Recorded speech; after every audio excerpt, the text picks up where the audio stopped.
Welcome to 21st Sports Recap and Reaction for the Tennessee Titans versus the Tampa Bay Buccaneers in their Week 1 matchup in the 2015 regular season. We're going to go over the stats and the scoring summary and give our analysis. And this game saw the number 1 pick versus the number 2 pick. It was the first time number 1 and number 2 quarterbacks win against each other. And so in this game, just 2 minutes in, Marcus Mariota throws the first touchdown pass of his career. He hits Kendall Wright for a 52-yard touchdown pass. And Suckup kicks the extra point, and it's 7-0 Tennessee over Tampa Bay. Then, just moments later, less than 2 minutes later, Cody sends a ball, picks off Jameis Winston in his first passing attempt of his career.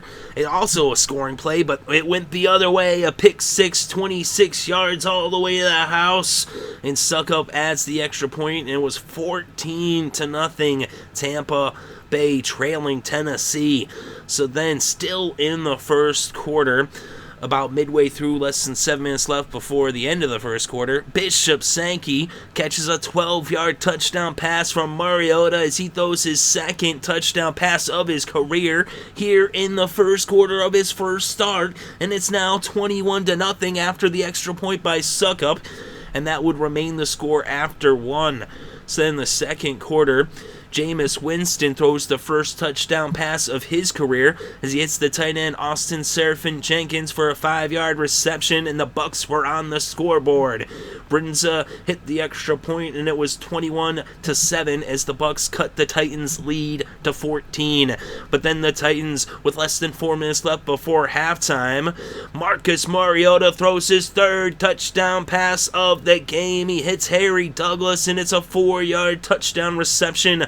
And with the extra point by Suckup, it was 28-7 as the Titans go back up by 3 touchdowns. Then with less than a minute left before halftime, Mariota throws his 4th touchdown pass of the game. This one to the tight end Delanie Walker, a 1-yard touchdown pass. Suckup adds the extra point, and it was 35-7 heading into the locker rooms at halftime. But the Titans weren't done just yet, as with 8 minutes left in the third, Bishop Sankey punches it in from a yard out, and it was now 42-7 after Suckup gets another extra point, his 6th extra point of the game, as they were just running away with it at this point, 35-point lead. And then in the fourth, with a little over 9 minutes left, Jameis Winston throws his second touchdown pass of his career and of the game. This one a 41-yarder to Austin Serafin-Jenkins, who also caught his other touchdown. And so that would make it 14 points for the Bucs after the extra point by Brinza, as they end up losing this one by 28 with the final score, Tennessee 42, Tampa Bay 14. And what a crazy game this was, as Mariota with the 4 touchdown passes in the first half. The thing is, Mariota only threw 16 pass attempts. That means 25% of his pass attempts ended up in the end zone. That's unheard of. And he only had 13 completions, which means that just under a third of his completions were in the end zone. He had 4 touchdowns and just 13 completions. That's crazy. He had 209 yards total passing in the game. Winston had 1 more passing yard. He had 210, but he actually completed as many passes as Mariota attempted, as he was 16 for 33, and he had 2 touchdowns. Of course, at that point, the game was pretty much out of control. He did get that one in the first half there, but then the last one, in garbage time, down by 35. And he threw the 2 pickoffs, including his first pass attempt, taken all the way to the house, pick 6. It was a rough start for Winston. Interesting, too, because I'll tell you, all last year, watching college football, I was big on Mariota. But, Winston, in that offense, even though he was having all those turnovers, this is a pro-style offense, and you would think he would translate well to the next level. And not to say that it won't. This is just, one game and everything, and you knew that Winston would have his troubles in terms of turnovers. That was going to be an issue.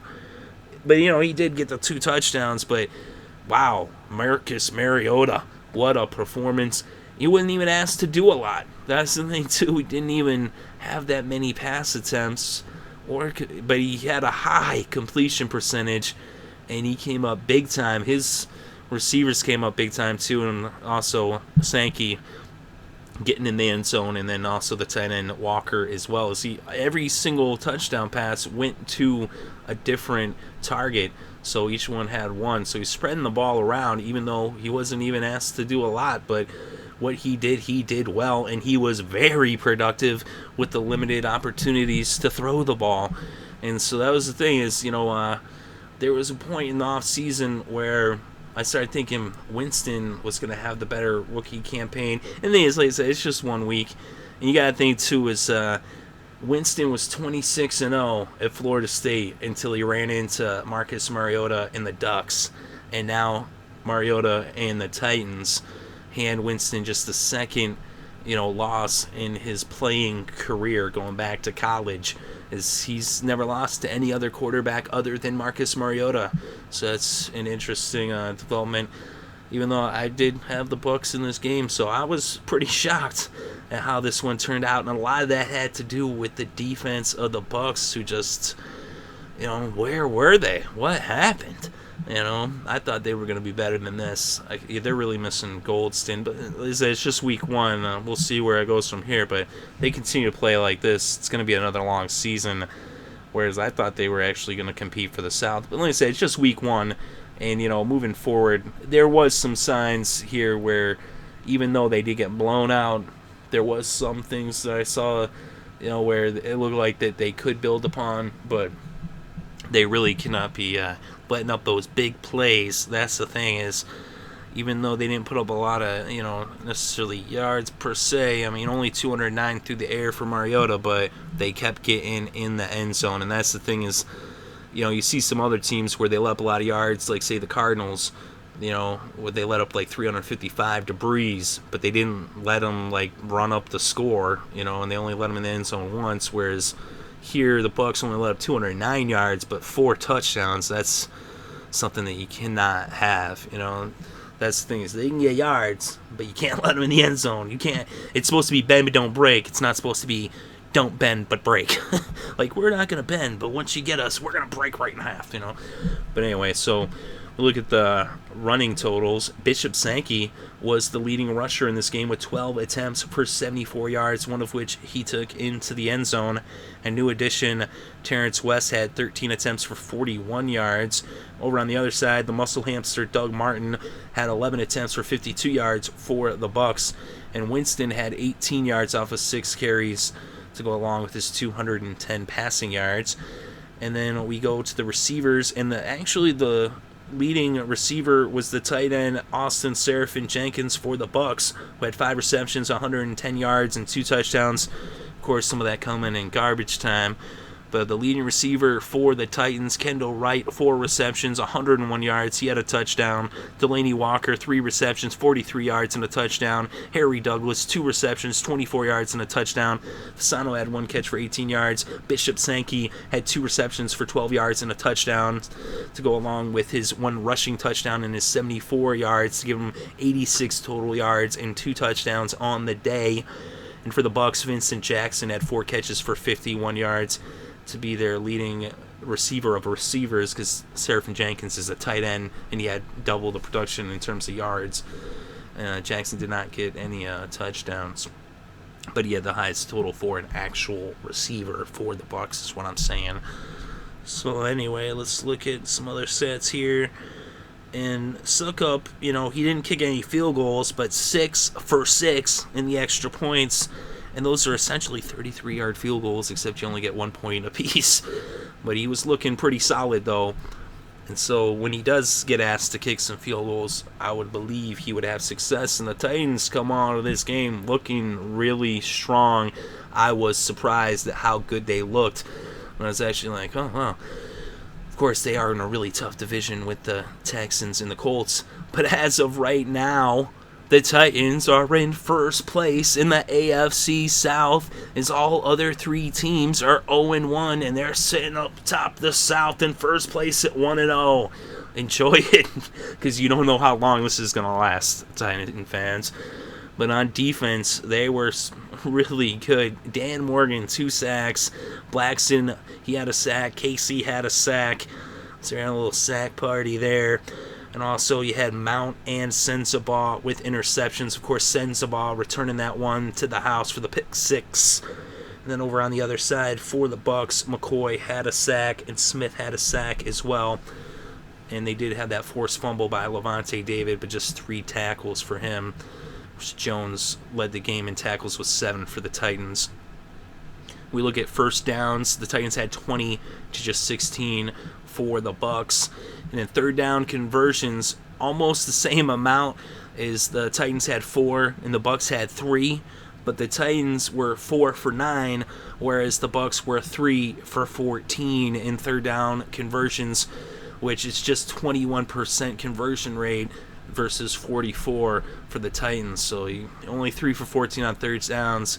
It's not a good thing. And they were 2 for 4 on the fourth down conversion, so they did convert half their fourth downs. But total net yards, the Titans had 309 versus 273 for the Bucs. Total net rushing yards, 124 for the Titans, 92 for Tampa Bay. And net passing yards, 185 for the Titans and 181 for the Bucs, and that's net. Of course, with the sacks, that drops off of their total, because 209, like I said, for Mariota and 210 for Winston. Then we look at the time of possession. The Titans had the ball 31 minutes and 30 seconds. The Bucs 28-30, so it's pretty close, but it was in favor of the Titans.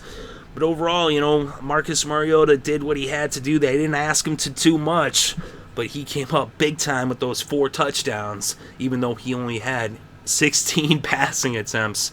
He said that's pretty crazy. He said he was very productive when given the opportunity. And they said they didn't ask him to do too much.